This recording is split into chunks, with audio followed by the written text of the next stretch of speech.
Hello friends, today we are going to discuss in detail about the recent notification about the CGPSC examination. तो आज के इस video में हम detail में डिस्कस करेंगे हर उस चीज़ को जो एक नए एस्पिरेंट को जानना जरूरी है whenever he or she decides that अब मुझे CGPSC का इस बार तो एग्ज़ाम दे देना चाहिए।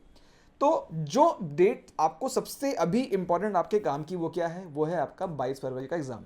वाई 22 फरवरी? क्योंकि 22 फरवरी को आपका एग्ज़ाम होने वाला है। अब ये जो बातें हैं ये तो आपको बहुत इजी है मालूम चलना कि भाई 1 दिसंबर से फॉर्म भरना आपका शुरू होगा, 30 दिसंबर तक चलेगा। कोई गलती करते हो तो फ्री में उस गलती को सुधारने का मौका आपको 31 दिसंबर से 2 जनवरी के बीच में मिल जाएगा।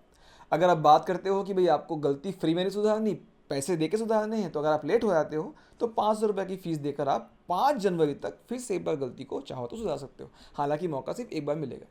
अब यहाँ पे जो पहली बार जो एस्पिरेंट्स एग्जाम दे रहे हैं उसके काम की ये जो चीज़ें आपको बता देता हूँ। यहाँ पे एस्पिरेंट्स आपको ध्यान देना है ये वाला टाइम, दैट इज 10 से 12 दिन में और 3 से 5 आपका दोपहर में। होता यह है कि हम जब तैयारी कर रहे होते हैं ना, तो ये हमें हमारा जो समय होता है ये होता है सोने का। हम जब तक सो जाते हैं, right, and same is the case with this thing also. तो हम इस समय कुछ खास नहीं कर रहे होते और हमारी जो बायोलॉजिकल क्लॉक है एमसीक्यू सॉल्व करने के लिए तो सेट नहीं होती। तो what RNIS would recommend you all with respect to this thing, वो ये है कि बच्चा आप लोग ना MCQ सॉल्व करिए इस पर्टिकुलर टाइम फ्रेम में, that is from 10 AM to the 12 PM and also from the 3 PM to the 5 PM। इससे क्या होगा, अगर ये प्रैक्टिस करते हैं आप दिसंबर जनवरी के महीने में और इवन फरवरी में ही 22 फरवरी तक, तो आपकी जो बायोलॉजिकल क्लॉक है ना सेट हो जाएगी इस टाइम फ्रेम में एक्टिव रहने के लिए। और निश्चित रूप से आपको ये मेरी सलाह है बहुत ज़्यादा काम आने वाली, क्योंकि हमने जब यूपीएससी का एग्जाम क्रैक किया था तो हमने बिल्कुल इसी स्ट्रेटजी को अपनाया था और विवेक सर का तो रैंक 1 भी था। तो I hope this point is quite clear with you all. अब एग्जाम के स्ट्रक्चर की बात कर रहे हैं तो again this particular piece of slide is only for the ऐसे एस्पिरेंट्स जो आपका पहली बार एग्जाम में अपियर हो रहे हैं। तो एस्पिरेंट्स 3 स्टेज में एग्जाम होगा, प्री, मेंस और आपका इंटरव्यू। यहाँ पे क्वालिफिकेशंस आपको एजुकेशन की पीएससी जो मांगता है वो सिर्फ और सिर्फ डिग्री, आपके पास कोई सी भी डिग्री हो, बीए की, बीएससी की, कोई सी भी डिग्री आपके पास होनी चाहिए। This is the requirement. और मिनिमम जो क्वालिफाइंग मार्क्स हैं ये बात आपको ध्यान में रखनी है। प्रीलिम्स में वो है आपका अनरिजर्व कैटेगरी के लिए 33% and for the reserve category this is the 23%। Although जो प्रीलिम्स के मार्क्स होते हैं वो कभी भी फाइनल मेरिट लिस्ट में ऐड नहीं होते हैं। और जो पेपर 2 है ये सिर्फ और सिर्फ क्वालिफाइंग नेचर है और आपका जो मेरिट बनेगा प्रीलिम्स एग्जामिनेशन का वो बनेगा पेपर 1 के बेसिस पे। ठीक है, तो इतनी इन्फॉर्मेशन यहाँ पे आपको जाननी। अब ये एक काफ़ी मोटिवेशनल चीज़ है भाई। इस बार जो टोटल नंबर ऑफ पोस्ट है 238 है, बट उसमें जो खास बात है वो ये है कि डीसी के इस बार 14 पोस्ट हैं। हालांकि इतने कभी नहीं आते, बहुत रेयर ऐसा होता है कि 14 पोस्ट डीसी के आ जाए। और डीएसपी जिनको बनने की इच्छा है, स्पेशल लड़कियों को, तो इस पर 10 साल की एज की छूट भी मिलती है, स्पेशली जो आपका छत्तीसगढ़ के रहने वाले हैं। तो 28 पोस्ट है दोस्तों आपका डीएसपी के। सीएमओ को लेकर काफ़ी चर्चा थी, कई आपका अलग अलग संस्थानों ने इसके लिए अलग से कोचिंग भी स्टार्ट कर दी थी। हमने बार बार कहा था कि ये सिर्फ और सिर्फ सीजीपीएससी के साथ ही होने वाला है। तो देख लीजिए ग्रेड बी का जो सीएमओ का जो पोस्ट है 18 पोस्ट यहाँ पे आ गए हैं। ग्रेड सी के भी आपका 29 पोस्ट आ गए। नायब तहसीलदार के इस बार आपका 51 पोस्ट है। और ये एक और पोस्ट है, दिस इज ऑल्सो वेरी अच्छा ही पोस्ट है माना जाता है, स्टेट टैक्स असिस्टेंट कमिश्नर का। तो इसको भी आप एक बार देख सकते हैं। तो दिस आर दी पोस्ट जिससे आपको मिलेगा मोटिवेशन और इससे आप अपनी तैयारी को अच्छा कर पाएंगे। Again the very important thing for the first time appearance, जो भी आप पहली बार दे रहे हैं उनके लिए आपके निगेटिव मार्क के लिए फॉर एवरी रॉन्ग आंसर जो आप टिक करेंगे उसमें आपको 1/3 जो मार्क है यानी कि 0.33 समथिंग ये आपका डिडक्ट हो जाने वाला है। अब मैं आपके एग्जाम के पैटर्न को आपको समझा देता हूँ। पेपर 1 है आपका जीएस से रिलेटेड, पेपर 2 है आपका एप्टीट्यूड टेस्ट से रिलेटेड। जीएस की हम बात करें तो इसके 2 पार्ट है। Part 1 is about the Indian GS and part 2 is about the Chhattisgarh GS. आप इस बार कई टॉपर्स का जो इंटरव्यू देख रहे होंगे वहाँ पे टॉपर्स ये बार बार कह रहे हैं कि अगर आपका छत्तीसगढ़ का जीएस अच्छा है तो आपको इंडियन जीएस को लेके उतना लोड लेने की ज़रूरत नहीं है, राइट। कई लोग संविधान बहुत पढ़ते हैं, कई लोग हिस्ट्री बहुत पढ़ते हैं, सबके अपने अपने चॉइसेस होते हैं। बट सबसे पहले जो पहली बार जो तैयारी कर रहा है उसे हम ये सलाह देंगे at this platform that is RNIS कि आप बच्चा छत्तीसगढ़ की हिस्ट्री या उसकी ज्योग्राफी या उसकी लिटरेचर ट्राइब्स, इकोनॉमी, फॉरेस्ट, ये सारी चीज़ों को आप अच्छे से कर लीजिए।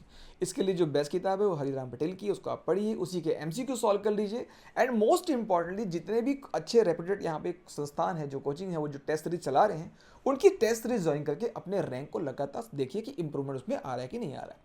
And as per these things is are concern, घटना चक्र का आपको बुक लेनी है, उस पर क्वेश्चन सॉल्व करने हैं, और जो भी चीज़ आपसे बार बार गलत हो रही है उसको आपका याद करके सुधारते जाना है।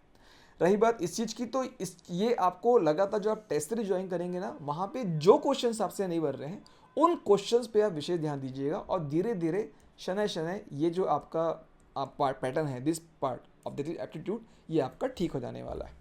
अब मेंस का जो पैटर्न है, हालांकि इस पर हम बाद में डिटेल में चर्चा करेंगे, बट अभी के लिए बस जान लीजिए कि 7 पेपर आपको मेंस में देने हैं, 1400 मार्क्स का पेपर होता है, तो टोटल आपका कितना, हर पेपर में 200 मार्क्स। तो इस तरीके से आपका जो मेंस का जो स्कोर है बहुत इंपॉर्टेंट रोल प्ले करता है आपके सिलेक्शन में, क्योंकि इंटरव्यू में इस बार 100 मार्क्स ही है, तो टोटल 1500 पे आपकी मेरिट बनेगी। सो मेंस सच में वाकई में मेन एग्ज़ाम है, मेन आपका पड़ाव है इस पूरे एग्जामिनेशन का। अब यहाँ पे एक और जो पहली बार तैयारी करते हैं उनके दिमाग में डाउट आता है कि हम क्या किसी पेपर को इंग्लिश में, किसी को हिंदी में दे सकते हैं क्या? बिल्कुल, बट ये आपको एंटायरली करना पड़ेगा। लेट्स से आपके पास पेपर 1, 2, 3, 4 ऐसे 7 पेपर हैं, तो आपको किसी पूरे पेपर को या तो हिंदी में या तो इंग्लिश में देना पड़ेगा। आप ये नहीं कर सकते कि पेपर 3 का एक सेक्शन में हिंदी में दूंगा, दूसरा सेक्शन में इंग्लिश में दूंगा, दिस इज नॉट अलाउड। आपको एंटायरली पूरे पेपर को किसी एक पर्टिकुलर लैंग्वेज में चूज करना पड़ेगा। तो ये फ्लेक्सिबिलिटी भी सीजीपीएससी ने आप सभी को दी। अब जहाँ तक बात है मेंस के लिए सेपरेट एप्लीकेशन की, हाँ भाई, मेंस के लिए आपको फिर से अलग से एप्लीकेशन देना पड़ेगा। अब एप्लीकेशन सिर्फ और सिर्फ ऑनलाइन होगा, किसी भी मैनुअल या पोस्टल एप्लीकेशन को अलाउ नहीं किया जाएगा। अब एप्लीकेशन फ़ी जो आपका ST, SC, OBC या डिसेबल्ड कैटेगरी से है, इनके लिए 300, बाकी सभी के लिए आपका फ़ी 400 रुपीज़। रिफंड भी मिलता है CG के रेसिडेंट्स को when they attend the examination. ठीक, अच्छा, एक विशेष बात, जो जनरल पोस्ट के लिए जो आपका मिनिमम एज है वो है आपका 21 ईयर्स, और जो मैक्सिमम एज है आपका 30 ईयर्स। मगर आप देखेंगे कि जो लोग छत्तीसगढ़ में रहने वाले हैं उनकी एज, उनको मैक्सिमम 40 ईयर्स तक का छूट मिलता है, they can appear in the examination till the age of 40। और उसके बाद जो रिजर्व कैटेगरी के हैं उनको 45 ईयर्स तक भी एग्जाम में अपीयर होने का मौका मिलता है। बट ये चीज़ DSP के साथ में नहीं है, सिर्फ महिलाओं को यहाँ पे 10 साल का रिलैक्सेशन दिया गया है, otherwise till 21 to 28 you can appear for the examination. और यहाँ पे जो फिजिकल स्टैंडर्ड है ये मैंडेटरी है DSP के लिए, यहाँ पे कोई भी रिलैक्सेशन नहीं है दोस्तों। यानी कि 168 centimetre height for male is important and 155 centimetre for female is also very very important. तो ये आपकी मोटी मोटी एक आपका आइडिया था, this are the very fundamental things जो आपको जानने चाहिए था हमारे हिसाब से। तो अगेन, अगर आप पहली बार एग्जाम में अपीयर होने जा रहे हैं एस्पिरेंट्स, तो आप इस बात को ना समझिएगा कि जो प्रीलिम्स का एग्जामिनेशन है ना, ये ना इस किले की बिल्कुल स्क्रीनिंग गेट की तरह है। यानी कि वो जितने भी नॉन सीरियस जो एस्पिरेंट्स होते हैं ना, उनको अलग करने की ही ये एक बार कोशिश है। और जो इसके अंदर जब जाएंगे तो आपको ना 7 अलग अलग टाइप के ऑब्स्टिकल मिलेंगे। आप इस तरीके से अपने दिमाग में एक रोड मैप तैयार कर सकते हैं, और वहाँ पे आपकी जो नॉलेज का डेप्थ है, आपकी उस नॉलेज को रिप्रेजेंट करने का जो तरीका है, that plays a very crucial role while giving you the score.